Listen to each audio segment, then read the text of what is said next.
올해는 합격생들이 많으실 것 같아요. 네? 열심히들 하셔서.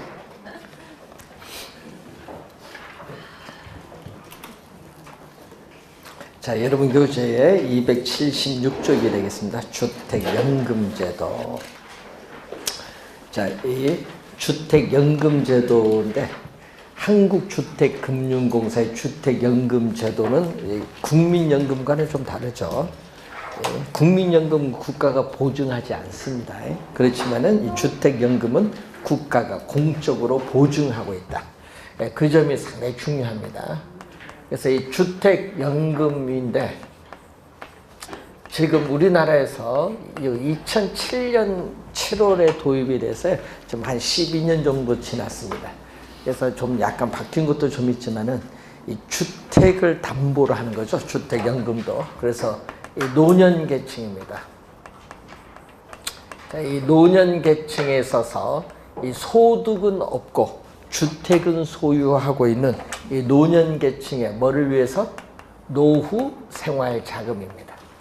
예, 여러분이 우리 보금자리로는 주택 구입자금 용도지만 이거는 노후 생활자금 용도로 이 소유하고 있는 주택을 담보로 한국주택금융공사의 보증을 받습니다. 그래서 금융기관으로부터 주택을 담보로 제공해서 매월 일정한 금액을 우리 연금의 형식으로 지급받는 제도가 주택연금제도. 이 개념도 우리가 자주 출제를 해요. 주택연금 개념. 자, 장점이 있어요. 우선은 그 장점 보면요. 담보 대상이 되는 주택에 평생 동안 거주합니다. 또 평생 동안 매월 일정한 금액을 연금으로 지급받는 제도입니다. 평생 거주, 평생 지급이죠. 또 중요한 건 국가가 보증한다. 자, 여러분 우리 국민연금은 국가가 보증하지 않으니까 여러분 어떤 현상이 나타나요? 뭐 이 보험료를 한다 올린다 얘기 많이 나오잖아요. 뉴스 보면은. 근데 주택연금은 어떻게 돼요? 국가가 보증하기 때문에 주택연금 중단 위험은 없다. 국민연금은 뭐 몇 년 지나면 어떻게 고갈된다 막 나오고 하지만은 요거는 그런 고민할 필요가 없다. 그런 점이 좋아요. 자, 그리고 세제상 혜택이 있습니다. 자, 여러분 근저당권 설정을 해야 되거든요. 그래서 저당권 설정 시에 가장 중요한 거, 여러분 주택을 사면은 국민주택 채권을 사야 돼요. 그런데 문제는 요거는 국민주택 채권 매입 의무를 면제해요. 요 금액이 좀 큰데 면제하고요. 또 등록세, 지방교육세, 노노촌 특별세가 다 면제가 돼요. 연금은 돈이 없잖아요. 노년계층이. 그래서 또 이용 시에도 또 혜택이 있어. 주택 가격 5억. 여러분 주택 가격 자기가 9억인데도 5억 원까지는 재산세에 대해서 25% 감면을 해줘요. 그리고 이자가 있거든요. 대출 받으니까 이자 비용 200만 원까지는 소득 우리가 공제 혜택이 있어요. 예? 공제 혜택이 있다. 뭐 그런 점은 또 세제상 혜택이 있고 또 중요한 것은 합리적인 상속이 가능해요. 자, 합리적인 상속이 가능하다는 것은 자, 2번 출제를 했는데 한 번은 정답으로 물었습니다. 자, 주택 처분 가격. 주택 처분은 언제 처분해요? 뭐 물어봐야죠. 예? 연금 신청 안 해보니까 모르잖아요. 예? 주택 처분은요, 돌아가셔야 돼. 그러니까 주택 소유자 및 배우자 사망 시에 주택 처분 가격으로 대출금을 일시 상환합니다. 그러니까 언제? 사망한 후에 그럼 처분을 해야 돼요. 이것을 2년 전에 출제를 한 거예요. 그러니까 언제 출제냐? 여러분 프린트 2번 한번 보세요. 2번 보시면은 이 주택담보노후연금은 연금 개시 시점에 주택 소유권이 연금 지급기간으로 이전된다 하니까 틀려요. 소유권이 이전돼 근저당권만 설정이 되지 소유권이 이전되지 않습니다. 소유권이 이전되는 것은 주택을 처분해서 이전되죠. 그러니까 틀린 지문이 됩니다. 자, 주택 처분 가격과 연금 지급 총액인데, 자, 연금 지급 총액 예를 들어서 5억이다. 자, 연금 지급 총액은 지금 5억인데 문제는 주택 처분 가격이 높을 수도 있고 낮을 수도 있어요. 이때 주택 처분 가격이 7억이면 얼마? 차액 2억이 남죠. 이 남는 부분은 누구에게 주냐 하면 이 채무자인 상속인에게 지급을 해요. 그런데 예를 들어서 주택 처분 가격이 4억이다. 그럼 1억이 뭐 한다? 부족을 한데 이 부족분에 대해서는 채무자인 상속인에게 별도 청구 없음. 국가가 보증하기 때문에 국가부담. 그렇기 때문에 시험 문제는 어느 게 출제를? 이 지문을 2번 출제를 했어요. 그래서 2번 출제해서 한 번은 정답을 또 물었습니다. 그래서 19회 시험과 23회 시험에 출제를 했습니다. 자, 우선 주택연금 그 장점을 한번 우선 확인을 한번 해봤습니다. 자, 그리고 여러분 교재에 277페이지로 오시면은 주택연금 가입 가능 연령인데 또는의 동그라미. 주택 소유자 또는은 뭐죠? 둘 중에 한 사람. 배우자가 얼마? 만 60세 이상인데 근저당권 설정일 기준입니다. 자, 확정 기간 방식은 주택 소유자 또는 배우자가 만 60세 이상인 자 중 연소자가 만 55세에서 만 74세인데 여러분 만 55세는요 확정 기간이 30년이에요. 그 만 74세는요 확정 기간이 10년입니다. 그럼 이 확정 기간은 고객이 선택한 일정 기간인데 우리나라는 고객이 선택할 수 있는 기간이 5개밖에 없어요. 몇 년? 10년, 15년, 20년, 25년, 30년 5개인데 그래서 여러분 우리 연금 요거 설계할 때 84세 기준 했거든요. 그때 당시 조사했더니 이제 여성분 생존 연한이 84세, 남성분은 83세에서 84세 기준 연금 만들었어요. 그래서 74세가 나온 거예요. 74세는 10년 확정 기간. 자, 그리고 주택 보유수를 보면요. 부부 기준입니다. 부부 기준 9억 원 이하 주택 소유자입니다. 9억 원 이하 주택 소유자인데 자, 거기 보시면 9억 원 초과하는 2주택자도 있을 수 있죠. 9억 원 초과 2주택자는 3년 이내에 1주택을 뭐 한다? 처분 우리 조건으로 가입이 가능합니다. 그리고 두 번째 니은 보면 다주택자라도 합상 가격이 9억 원 이하면 뭐다? 가능하다.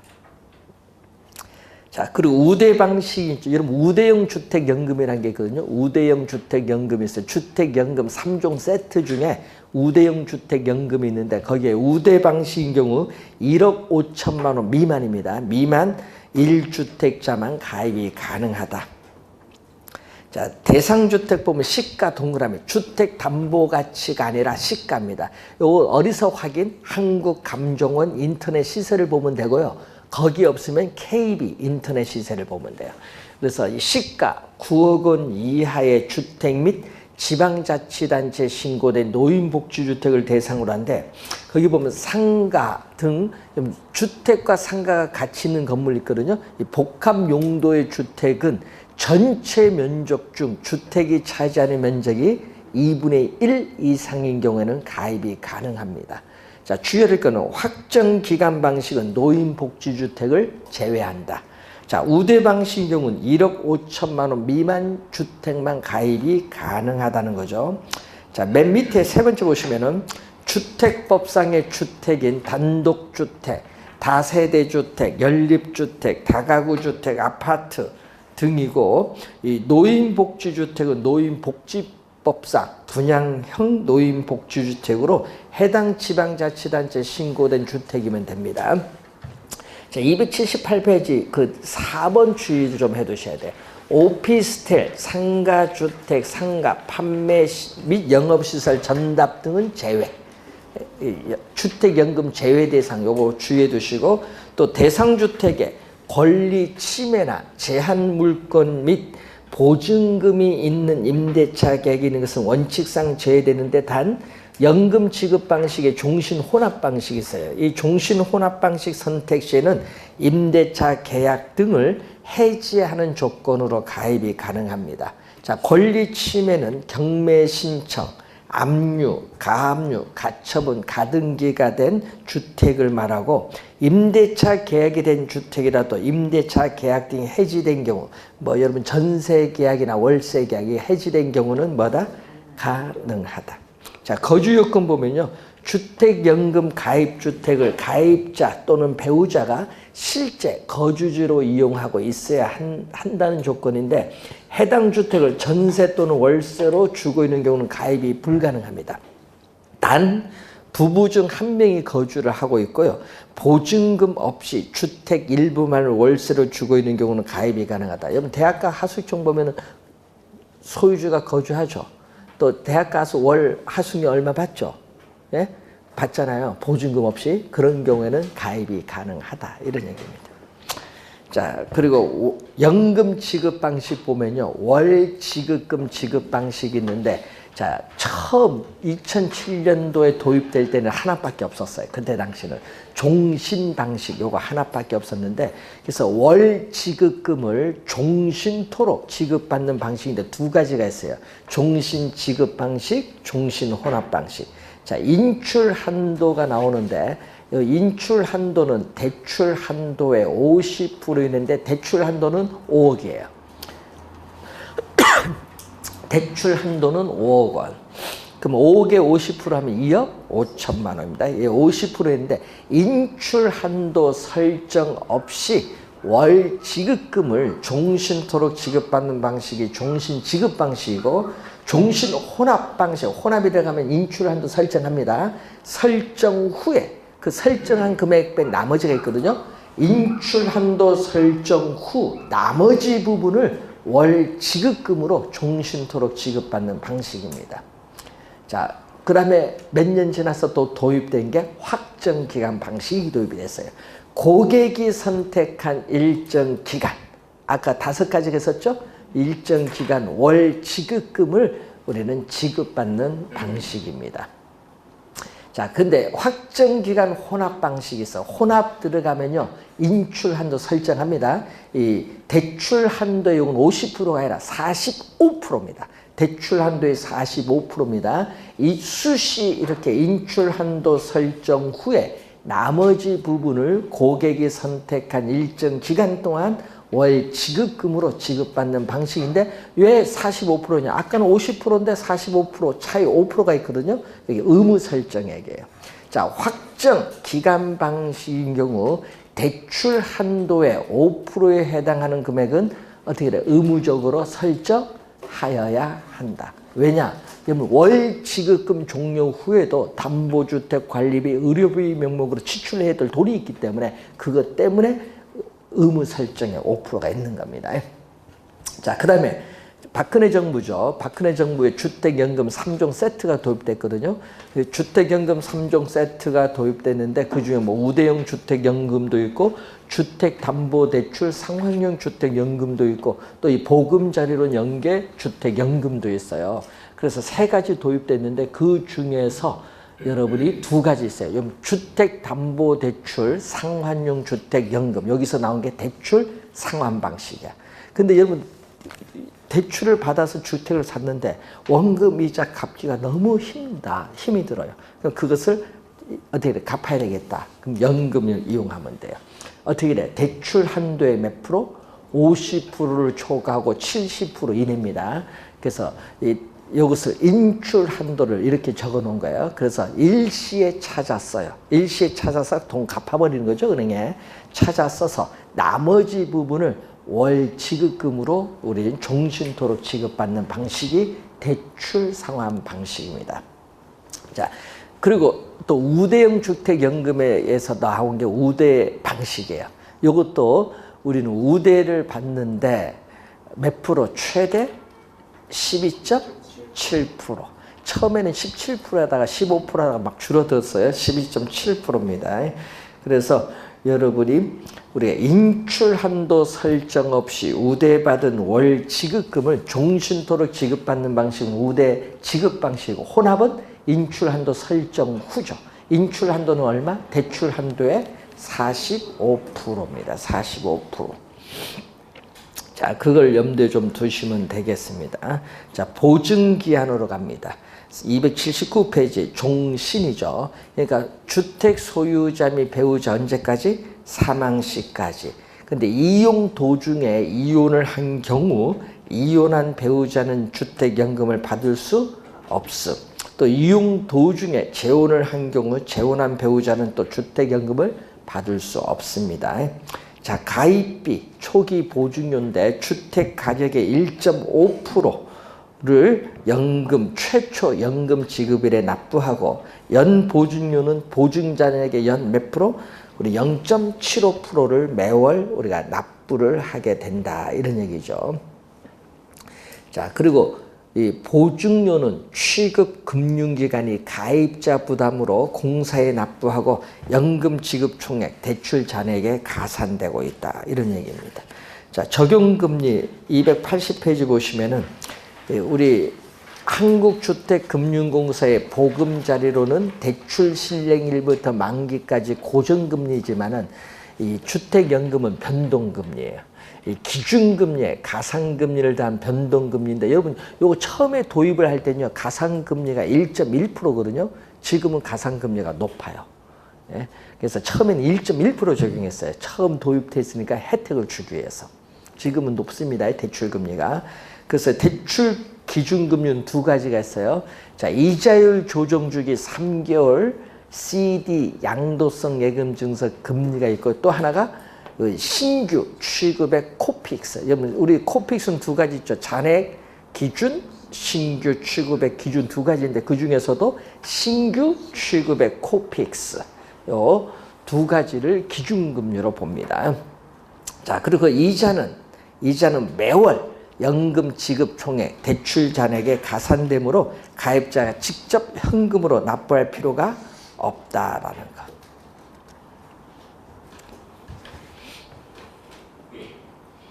자, 그래서 여러분이 이 기본적 개념을 한번 확인을 해 보시고요. 연금은요, 요게 가끔 지문 속에 또 출제를 하는데, 그래서 여러분 올해 3월 4일인가? 3월 4일 이후부터 또 연금이 또 혜택이 좀 줄어들어요.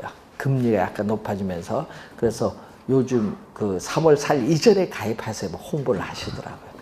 하여튼 또 여기가 바뀔 수도 있어요. 연금은요 가끔 이제 우리 시장 상황에 따라 가끔 바뀌기도 하는데 그래서 그 바뀐 부분은 뭐 출제를 하지는 보통 안 해요. 뭐 다음에 출제하든지. 자, 여러분 우리 보면요 명의신탁 같은 것도 있죠. 명의신탁 우리 보면요 명의신탁을 하더라도 소유권은 실소유자에게 있죠. 불법이지만. 예? 근데 그게 이제 대법원 판례가 잘 나면 바뀔 것 같대요. 그러니까. 예? 실소유자도 어떻게 돼요? 인정하지 않겠다고 뭐 이제 판례가 잘 나면 바뀔 것 같더라고요. 그럼 이제 난리 날 거예요. 명의신탁한 사람 이제, 자기 거다 이제 하면 이제는 인정을 해버리면 이제 한번 이제 소송들이 엄청 많아지거든요. 이번에 어떻게 돼요? 우리 아시는 분 노스쿨 그쪽에서 뭐 해서 어떻게 돼요? 공개 변론 들어갔더라고요. 그 이제 공청회. 그래서 대법원에서 공청회 들어갔어요. 잘 나오면 바뀔 것 같아. 그런 건 시험에 냅니다. 나중에 바뀌면 중요하잖아요, 우리 보면은. 자, 우선 니즈로 한번 갑니다. 시험 문제. 작년 시험에도 출제를 했는데 작년은 쉬었죠. 네, 니즈. 왜냐? 우리 특강할 때 만약 요게 나오면 요게 정답, 지문이 그대로 정답으로 나왔어요. 니즈는요, 요즘에 부동산 투자 회사에 관한 법률에서 출제를 계속 합니다. 자, 올해 또 출제 예상되는 이 니즈. 니즈를 우리는 뭘로 번역하면 부동산 투자 신탁으로 번역을 하기도 하고 또 부동산 투자 회사에 관한 법률에서는 뭘로 번역을 한다? 부동산 투자 회사. 자, 그럼 부동산 투자 회사에 관한 법률에서는 부동산 투자 회사라고 번역을 하는데 2001년도거든요. 자, 여러분 2001년 2월 임시국회를 통과를 해요. 뭐가? 부동산 투자 회사에 관한 법률이. 그래서 7월 1일부터 시행이 돼서 지금 한 18년 정도 지났네요. 시행이 되고 있습니다. 자, 이 니츠는 무슨 회사? 우선 주식회사라는 걸 항상 염두에 두셔야 돼요. 니츠는 주식회사입니다. 자, 그리고 이 소액 투자자들의 자금을 모아요. 그래서 대규모 자금을 만들어서 투자한다. 이것을 증권회사의 뮤추얼 펀드에 빗대서 뭐라고 한다? 대규모 자금을 만들어서 투자를 한다는 의미에서 부동산에 뭐라고 해요? 뮤추얼 펀드라고 해요. 부동산의 뮤추얼 펀드. 그래서 소액 투자자들의 자금을 모아서 대규모 자금을 만들어요. 그래서 누가 투자냐? 자산운용 전문 인력이 투자해요. 여러분 본인이 직접 투자하면 직접 투자인데 직접 아닙니다. 그래서 자산운용 전문 인력이 투자이니까 무슨 투자? 간접 투자다. 직접 투자가 아니라 간접 투자. 그래서 간접 투자이면서 어떻게 돼요? 니츠 자체가 하나의 상품이에요. 그래서 자산운용 전문 인력이 부동산 관련 증권 등의 투자에서 발생한 수익을 투자자들에게 투자한 지분에 따라 배당의 형식으로 되돌려주는 제도를 우리는 뭐라고 한다? 니츠라고 하는데 이 니츠 자체가 하나의 상품입니다. 간접 투자 상품이다. 이렇게 보시면 되겠죠. 자, 그래서 이 부동산 시장에서 자, 여러분이 여의도 가면은 건물이 있어요. 자, 예를 들어서 여의도에 3천억짜리 빌딩이 있다. 그 3천억 빌딩 덩치가 너무 커요. 그래서 이 덩치 큰 것을 좀 줄여야 되겠다. 그래서 표준화, 이 부동산을 담보로 표준화, 소액화된 한 주당 5천원 주식을 발행해버려요. 네? 그러니까 뭐를 한다? 이 부동산을 담보로 뭐를 발행한다? 주식을 발행을 해요. 주식이니까 어떻게 돼? 가격이 비싼 걸 주식으로 이제 쪼개버리는 거죠. 그럼 거래하기가 쉬워지는 거예요. 주식. 예? 그래서 주식은 우리 금융자산이죠. 이 부동산인 실물자산을 뭘로 만들어버린다? 금융자산으로 해서 자본시장에서 유통되게 하는 겁니다. 그래서 이 부동산 시장과 이 자본시장 두 우리 시장을 연계한 대표적인 상품이 바로 뭐가 된다? 니츠가 돼. 연계한 대표적 상품입니다. 자, 그래서 이 부동산을 담보로 주식을 발행을 하죠. 그래서 니츠를 뭐라고 한다? 이 부동산을 담보로 주식인데 주식이라는 증권이죠. 그래서 부동산의 증권화라고 하죠. 니츠는 부동산을 담보로 주식이라는 증권을 발행했기 때문에 이 부동산의 증권화의 한 형태다. 니츠를 부동산 증권화의 한 형태라고 보는 거죠. 그래서 이 니츠는 이 실물 자산인 부동산을 모두 주식 20% 가지고 있으면 20% 부동산 지분을 가지고 있어요. 그래서 부동산을 뭘로 했다? 지분화했다. 이 지분화한 대표적인 상품이 바로 뭐가 되죠? 니츠. 부동산을 지분화한 대표적인 상품이다. 이렇게 보시면 되겠습니다. 자, 장점은 어떤 게 있어요? 우선 소액 투자자들의 자금을 모아서 이 대규모 자금을 만들어서 3천억짜리 부동산을 샀다. 그럼 소액 투자자들도 그 부동산에 지분이 있는 거죠. 대규모 부동산을 소유할 수 있는 기회를 제공해 줄 수 있는 장점이 있어요. 또 본인이 직접 부동산에 투자를 하면요. 경기 침체 시에 부동산을 매각해서 현금화하기가 상당히 어려워요. 곤란한데 이 니츠는 주식회사잖아요. 이 주식이잖아요. 주식에 투자하면은 경기 침체 시에도 주식시장에서 주식을 매각하기가 쉽죠. 그렇기 때문에 현금화가 쉽다. 그래서 황금성 면에서 니츠가 뭐다? 부동산 직접 투자보다는 뭐다? 유리하다는 장점이 있어요.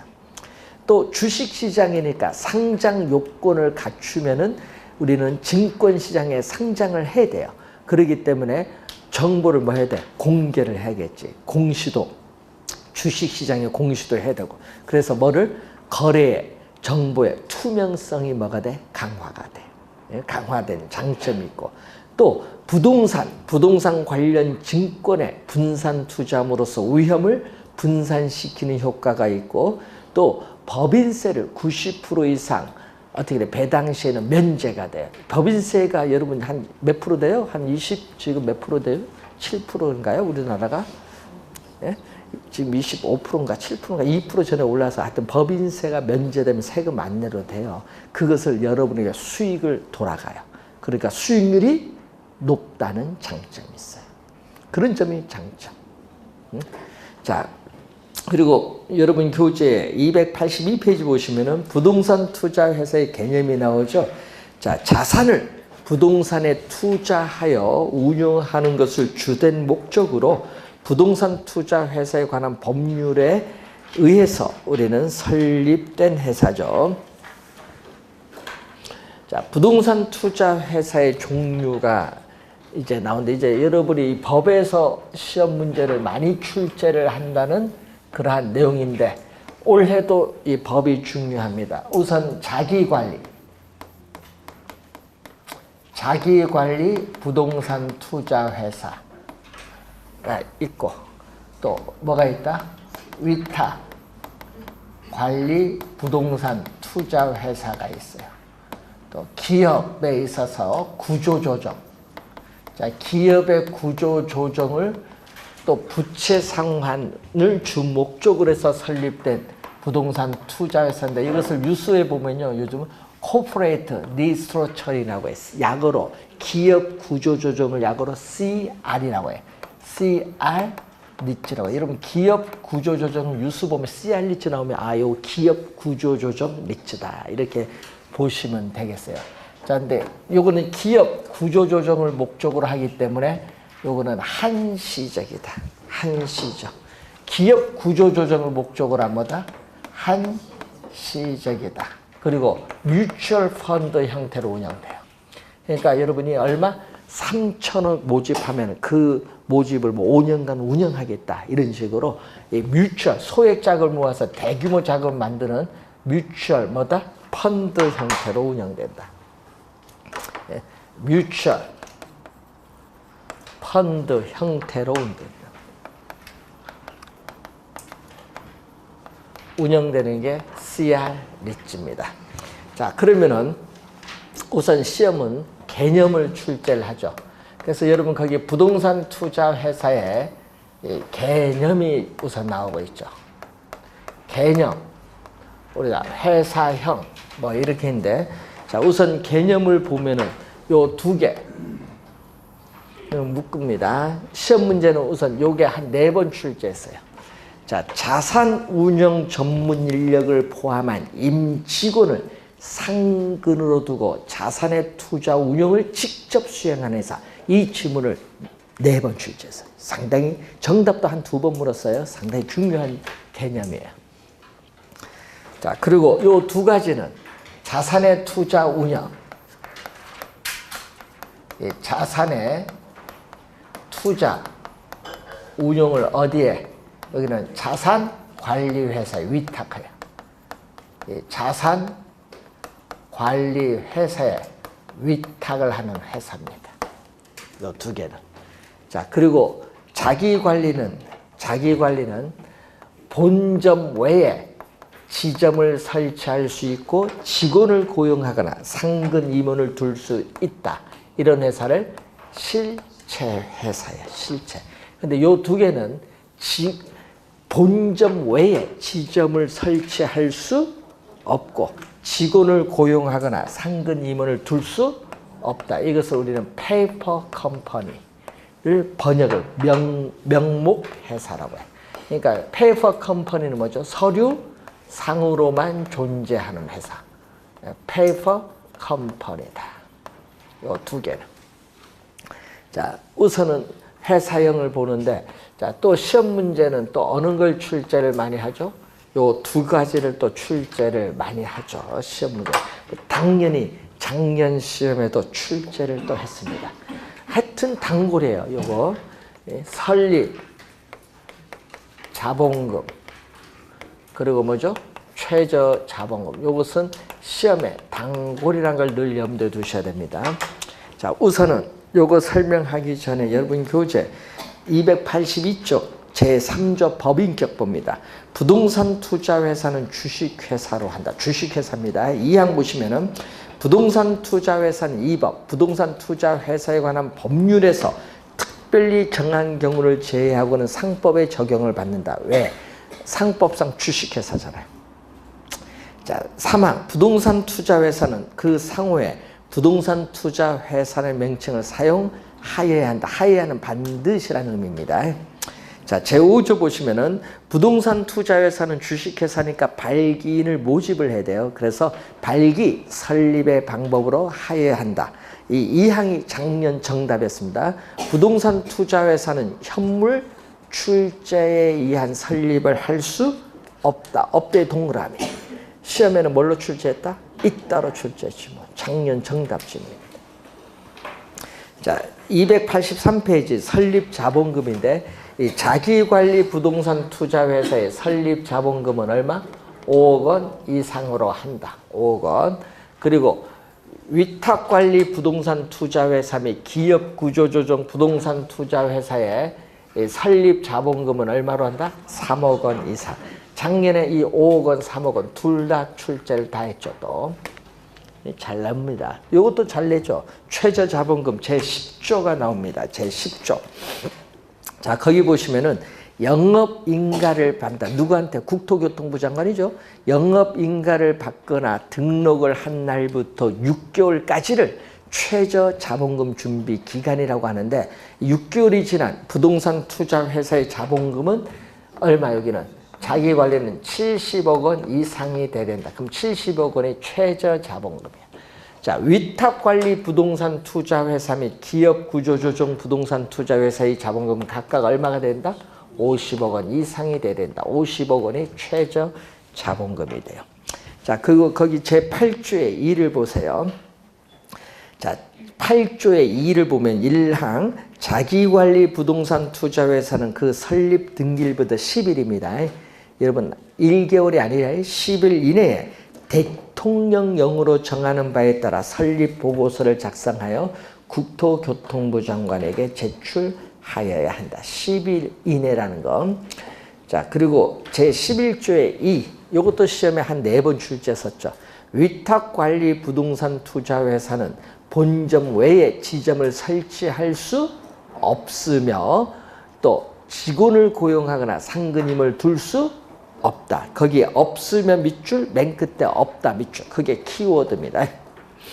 자, 14조의 8. 주식 공모가 나오죠. 자, 그 주식 공모에 여러분 거기에 제 2조를 한번 보세요. 2항. 주식 공모의 그 제 2항을 한번 봅니다. 거기 보시면은 부동산 투자회사는 영업인가를 받거나 등록을 한 날부터 2년입니다. 1년 6개월이 아니죠. 2년 이내에 이 발행하는 주식 총수의 100분의 30, 100분의 30은 30%입니다. 이 100분의 30, 30% 이상을 일반의 청약에 제공하여야 한다. 그러니까 몇 프로 이상을? 30% 이상. 그리고 기업 구조조정 부동산 투자회사는 의무사항이 아니다. 요 2개 적용합니다. 의무사항이 아닙니다. 기업 구조조정은. 자, 그리고 284페이지 가시면 제15조 주식 분산이 나오는데, 자, 요게 2년 전에 법이 또 바뀌었죠. 2년 전 10월 달에. 자, 1항 보세요. 주주 1인과 그 특별 관계자는 최저 자본금 준비 기간이 끝난 후에는 부동산 투자회사가 발행한 주식 총수의 100분의 50을 초과하여 주식을 소유하지 못한다. 여러분 100분의 50은 50%인데 과거에는요. 자기 관리는 30%, 위탁은 40%인데 이걸 바뀌었어요. 법이 몇 프로로? 50% 바뀌었습니다. 자, 제19조 현물 출자가 나오죠. 여러분 주식 그 분산은 1인당 주식 소유 한도라고 하죠. 1인당 주식 소유 한도를 말하고요. 현물 출자를 하는데 현물 출자는 이 3가지에 다 적용이 되죠. 자, 1항을 보세요. 자, 1항을 보면은 부동산 투자회사는 영업인가를 받거나 등록을 하고 최저 자본금 이상, 요거죠. 최저 자본금 요 이상을 갖추기 전에는 현물 출자를 받는 방식으로 신주를 발행할 수 없다. 맨 끝에 없다의 동그라미. 자, 이 항 보세요. 부동산 투자회사의 영업인가 또는 등록 후에 동그라미. 등록 후입니다. 후에 부동산 투자회사에 현물 출자를 하는 재산은 다음 각 호의 어느 하나에 해당하여야 한다. 5가지가 있어요. 부동산, 지상권, 임차권 등 부동산 사용에 관한 권리, 그리고 신탁이 종료된 때에 신탁 재산 전부가 수익자에게 귀속하는 부동산 신탁의 수익권, 또 부동산 소유권의 이전 등기 청구권, 또 공익사업을 위한 토지 등의 취득 및 우리가 보상에 관한 법률에 따라 공익사업의 시행으로 조성한 토지로 보상을 받기로 된 권리를 일명 대토보상권이라고 해. 이 5가지. 자, 주식의 상장 1항 볼까요? 부동산 투자회사는 자본시장과 금융투자업에 관한 법률에 따른 상장 규정의 상장 요건을 갖추게 된 때, 여러분 상장 요건을 갖춰야 돼요. 안 갖추면 여러분 사기 당할 수도 있잖아요. 상장 요건을 갖추게 된 때에는 지체 없이 증권시장의 주식을 상장하여 그 주식을 증권시장에서 거래되도록 하여야 한다는 거죠.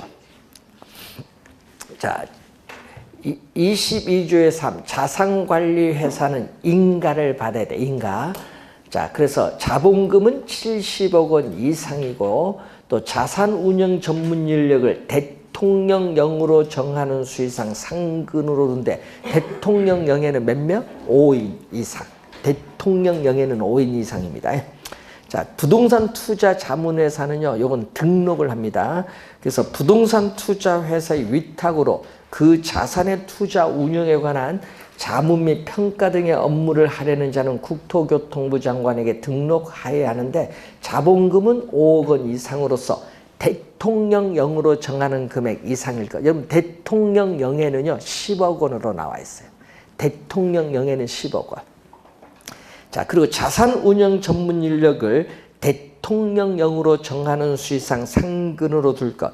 대통령령에는 3인 이상. 대통령령에는 3인 이상. 자, 24조로 갑니다. 부동산 투자회사는 부동산을 취득한 후 5년의 동그라미, 5년의 범위에서 대통령령으로 정하는 기간 이내에는 부동산을 처분하여서는 아니 된다. 그 대통령령에는 뭐가 나왔어요? 그 1항의 대통령령에는요, 주택. 자, 여러분, 우리 주택법상 주택, 비주택 모두 1년 이내. 대통령령에는 주택, 비주택 모두 1년 이내. 자, 2항 보세요. 부동산 투자회사는 건축물이나 그 밖에 공작물이 없는 토지는 해당 토지에 부동산 개발 사업을 시행한 후가 아니면 그 토지를 처분하여서는 아니 된다. 자, 25조 이 자산의 구성. 작년에 또 출제했었죠. 자산의 구성이 또 지문에 작년에 나왔어요. 자산의 구성. 자, 우리는 부동산 투자회사는 최저 자본금 준비 기간이 끝난 후에는 매 분기 말 현재 총자산의 80%입니다. 80% 이상을 부동산 관련 증권 및 현금으로 구성하여야 한다. 이 경우 총자산의 70% 이상은 그 80% 이상 중에 70% 이상은 부동산이어야 한다. 이어야 하는 뭐다? 반드시죠. 자, 그리고 우리가 제28조 배당으로 갑니다. 배당. 자, 1항 보세요. 부동산 투자회사는 해당 연도 이익 배당 한도의 90% 이상을 주주에게 배당하여야 한다. 이 경우 이익 중비금은 적립하지 아니한다. 2항 보세요. 제1항에도 불구하고 자기관리에 밑줄. 자기관리 부동산 투자회사인 경우 2018년 12월 31일까지 우리는 해당 연도 이익 배당 한도의 50% 이상을 주주에게 배당하여야, 하여야는 반드시 해요. 하여야 하며 우리가 이익준비금을 적립할 수 있다. 자, 이 경우 어떻게 돼? 이익준비금을 적립을 하는데 여러분 아까 이익배당 한도의 몇 프로? 50% 이상을 배당을 하여야 한대. 그게 법이 여러분이 바뀌어서 두 가지가 나와 있죠. 거기 보니까 몇 프로? 우리는 해당 연도 이익배당 한도의 50% 이상 90% 미만인 경우에는 뭐다? 주주총회 특별 결의를 해야 되겠고 또 90% 이익배당 한도의 90% 이상은 뭐를? 주주총회 혹은 결의를 의해서 이익배당을 정하는 경우입니다. 이게 바뀌었거든요. 1, 2가 바뀌었어요. 여기 옛날에 여기 없었는데 이제 이렇게 바뀐 우리가 내용입니다. 자, 그리고 3항 위탁관리 부동산 투자회사가 이익을 제1항에 따라 배당을 할 때에는 이익을 초과하여 배당할 수 있다. 이 경우 초과 배당금의 기준은 해당 연도 감가상각비 범위에서 대통령령으로 정한다. 이런 얘기죠. 자, 차입 및 사채 발행 2항 봅니다. 자금 차입 및 사채 발행은 자기 자본의 2배를 초과할 수 없다. 즉 자기 자본 2배 이내를 원칙으로 하는데 예외가 있죠. 다만 주주총회 특별 결의를 한 경우에는 그 합계가 자기 자본의 10배를 넘지 아니하는 범위에서 자금 차입 및 사채 발행을 할 수 있다. 요즘에 법 조문에서 나오는데 여기서 정답을 많이 물어요. 정답 지문을. 여기서 정답 지문을 제일 많이 묻는다는 걸 염두에 두시고 올해 출제 또 1순위입니다. 하여튼 니즈는 중요합니다. 자, 그리고 부동산 신디케이션 이제 나머지 공급자 금융은 잠시 쉬고 시작하겠습니다.